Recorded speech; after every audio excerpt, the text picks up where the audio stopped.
บนหินห้อยอ่ะ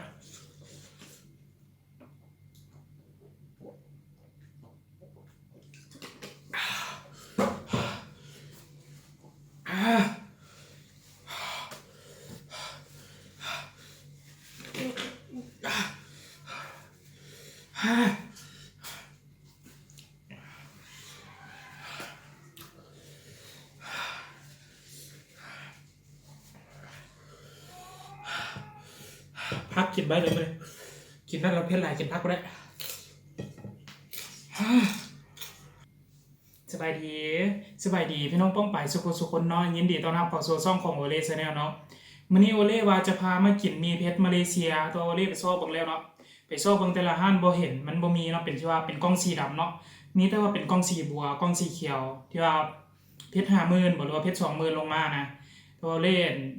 บ่กินเนาะก็เลยว่าไปเห็นตัวนี้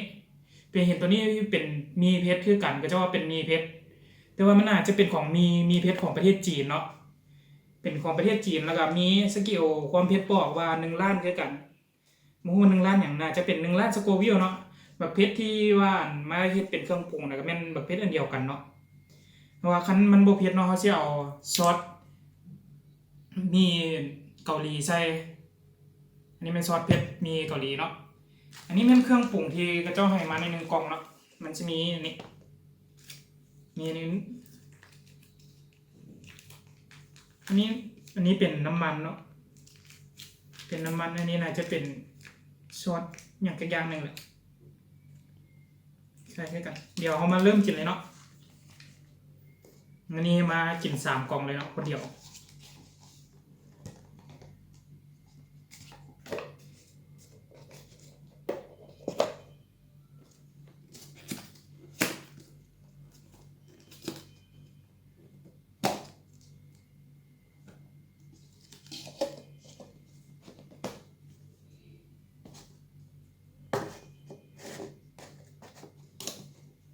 เส้นมันก็คล้ายๆกันเนาะเส้นคล้ายๆกันเส้นคล้ายๆกัน3กล่องครับเดี๋ยวเอาเครื่องปรุงใส่เลย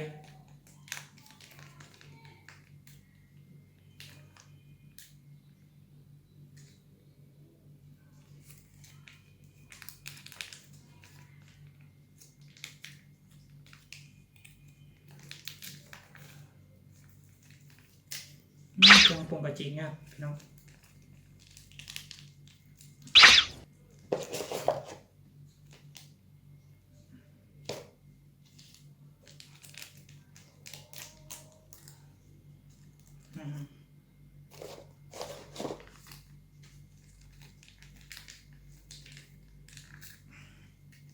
ใส่เบอร์3 ซองเลยเนาะ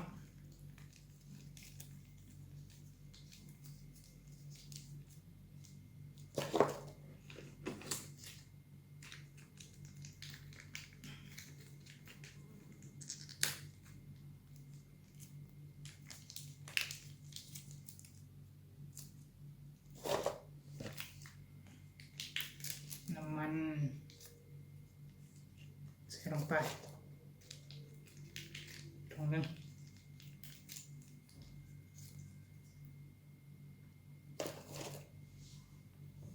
มือมันเยิ่มขอยัดเสร็จมือก่อนเนาะ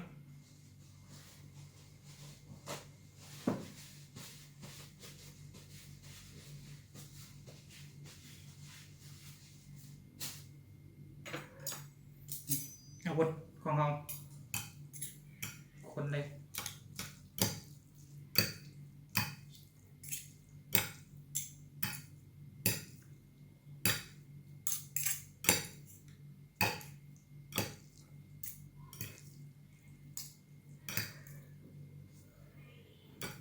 กินบ่คือเนาะกินบ่คือกัน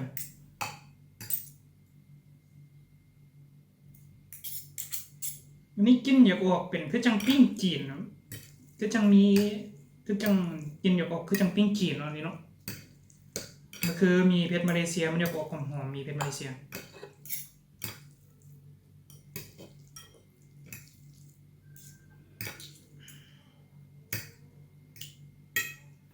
มีผักกาดพร้อมมีแต่งมีบักทั่วอันนี้บักทั่วบ่ได้ไว้บางอย่างครับบ่ฮู้คือกันครับ ลัดแล้วก็ป้อมเนาะมาพี่น้องมากินน้ำกัน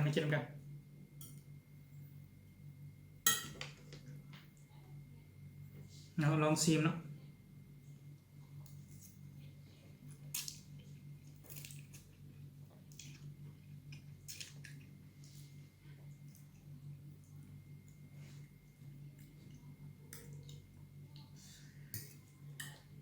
เผ็ดอยู่ไหมอ่ะเผ็ดเลยอ่ะเผ็ดแต่ว่ามันรสชาติจังไงวะอยากจางๆไว้ตัวนี้รสมีเผ็ดมาเลเซียจะออกเค็มๆหน่อยนึงเนาะมันเรียกออกเผ็ดจางเนาะไปทางจางนะมาเด้อพี่น้องบ่ฮู้ว่าสิกินเบิดบ่เบิดเนาะก็สิพยายามกินให้เบิดเนาะ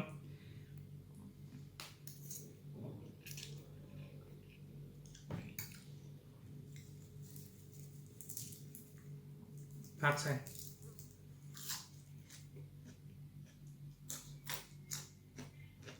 บักหัว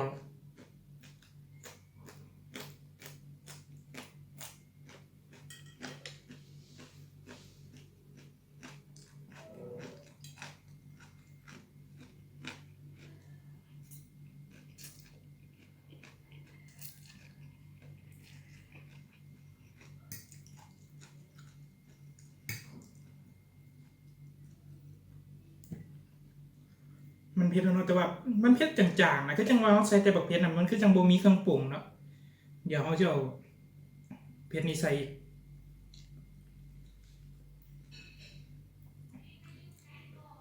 ซอสมีเผ็ดเกาหลีเนาะมาเถือนเพิ่มรสชาติ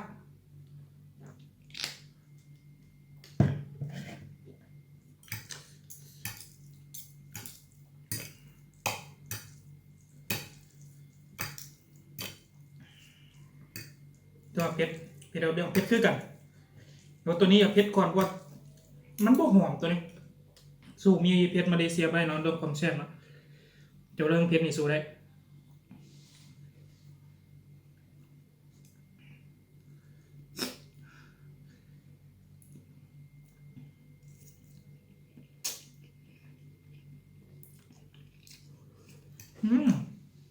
ใช้ซอสนี่แซ่บ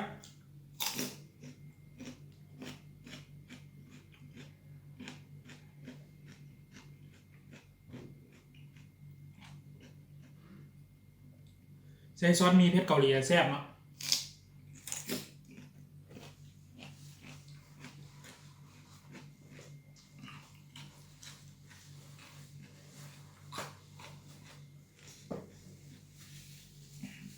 เนื้อมาแล้ว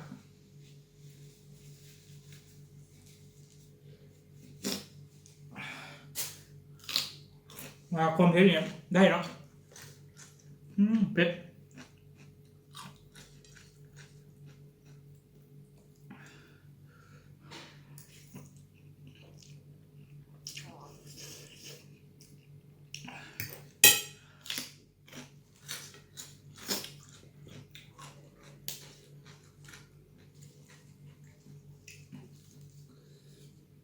ขออนุญาตใช้มือนะคุยเลย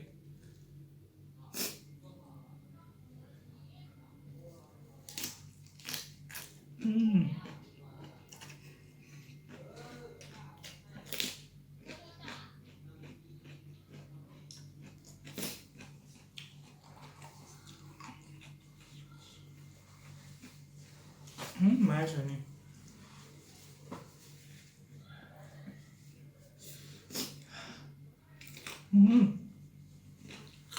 เผ็ดหน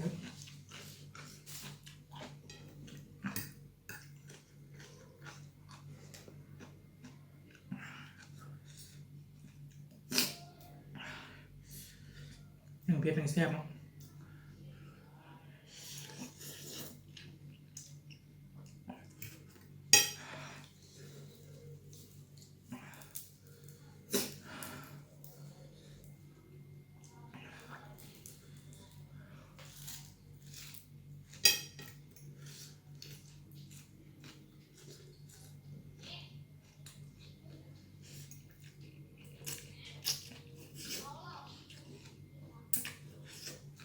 เผ็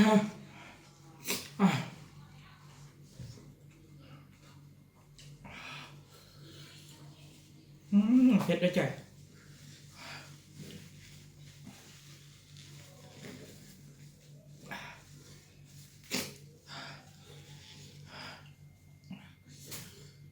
มีเพชรมาเลเซียกินไรโดนเติมมาจึงรู้สึกว่าเพชรอันนี้มาแต่คำแรกเลยอ๋อครับ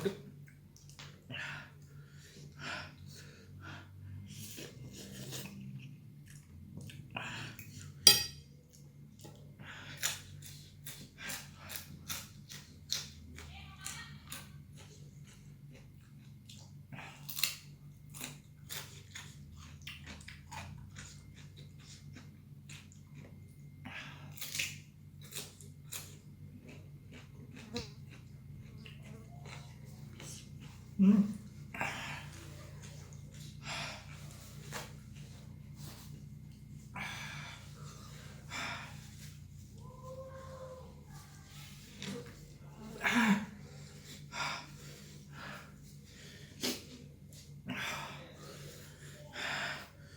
อืม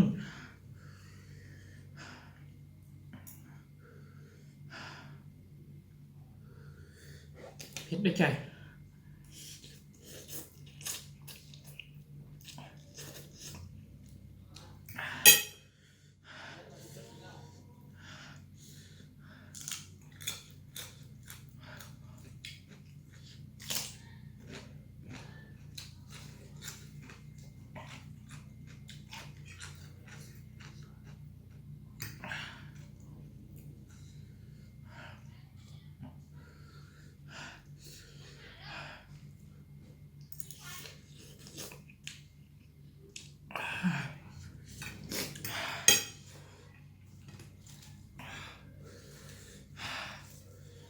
อืมเอาเรื่อง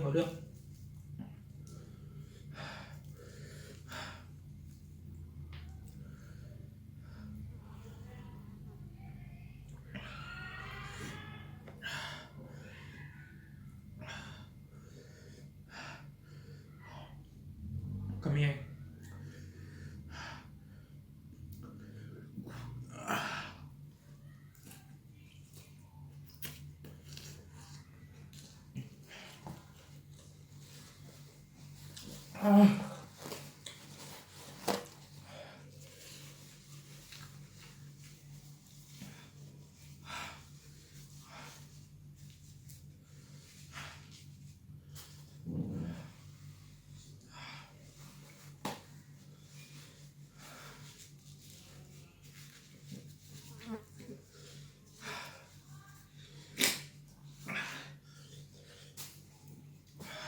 ไปกินเพชรไม่ได้เตือนเลย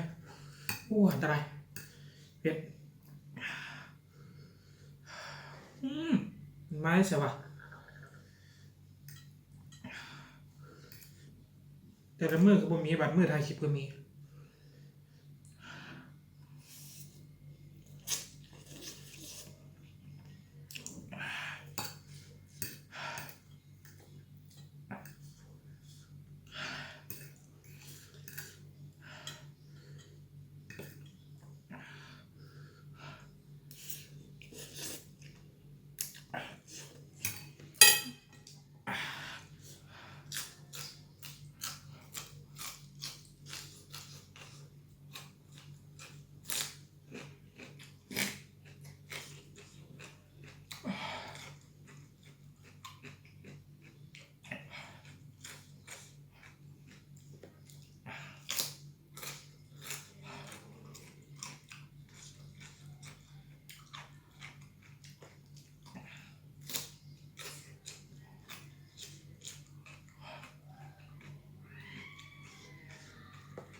ขออภัยด้วย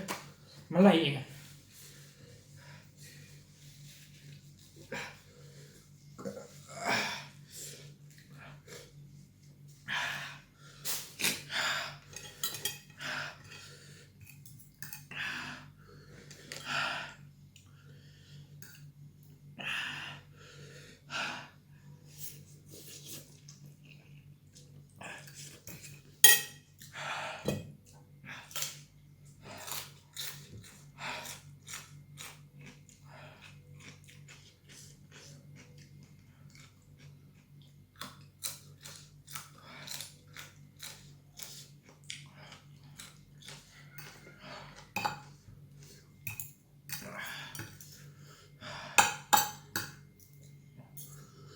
บิดประมาณ2กล่องเนาะ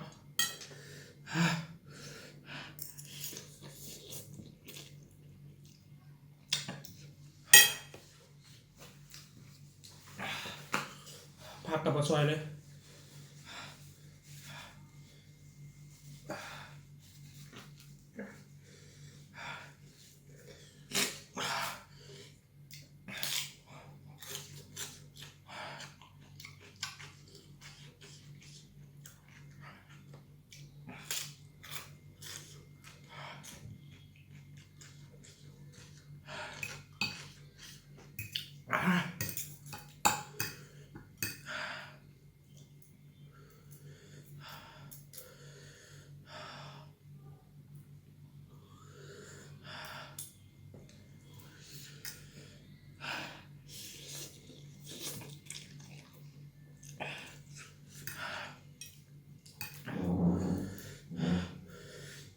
ที่เบิดแล้วเนาะ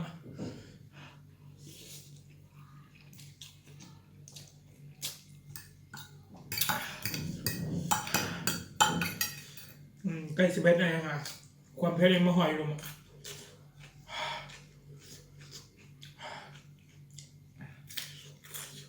โอ้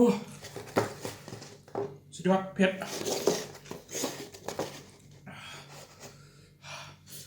พยายามไม่เคยลองซื้อมาลองได้เนาะพยายามว่าเก็บเผ็ดได้ด้วยพยายเก็บเผ็ดไม่ได้อ่ะเวลาน้ำอันตราย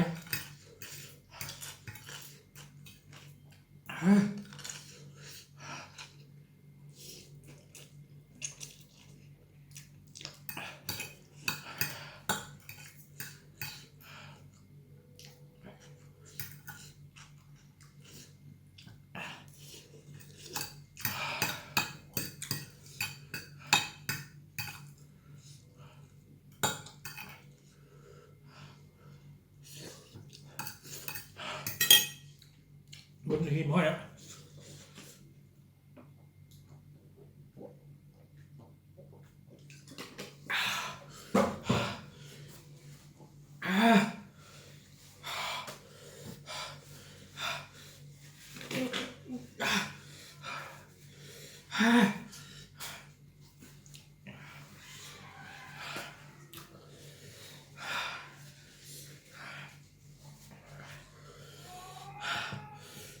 พักกินไปเลย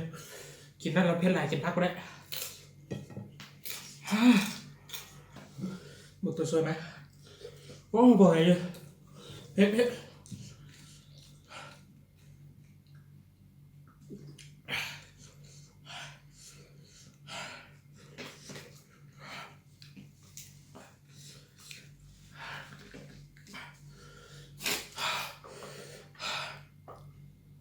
ตัวนี้เราเผ็ดอยู่แล้วเนาะเติมตัวนี้ใส่แฮมเผ็ดเติม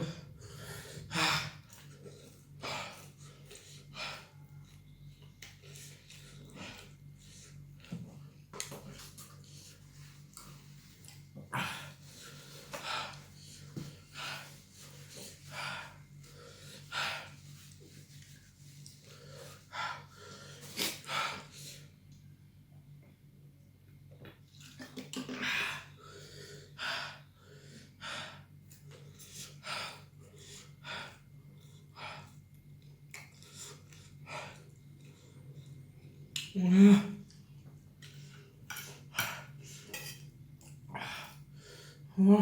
พี่ดีหรอ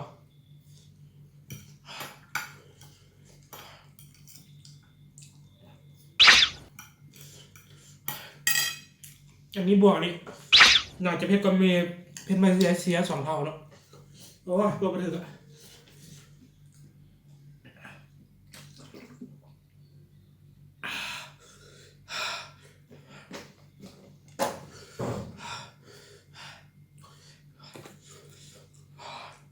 ผักใบต้องเลยเนาะ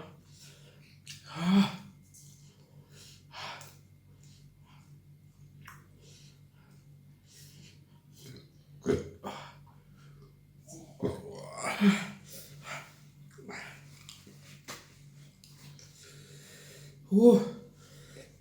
เผ็ดเป็นตะไตดีพี่น้อง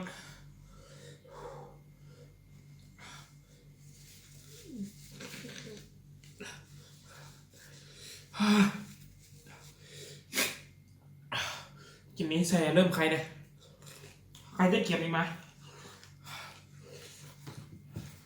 คันบ่เก็บนี่มาเนี่ยโอ้เซฟ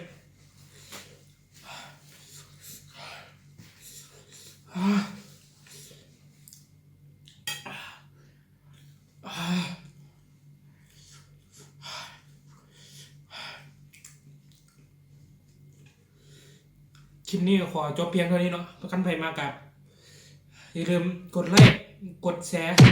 กด Subscribe กดกระดิ่งเลยนะ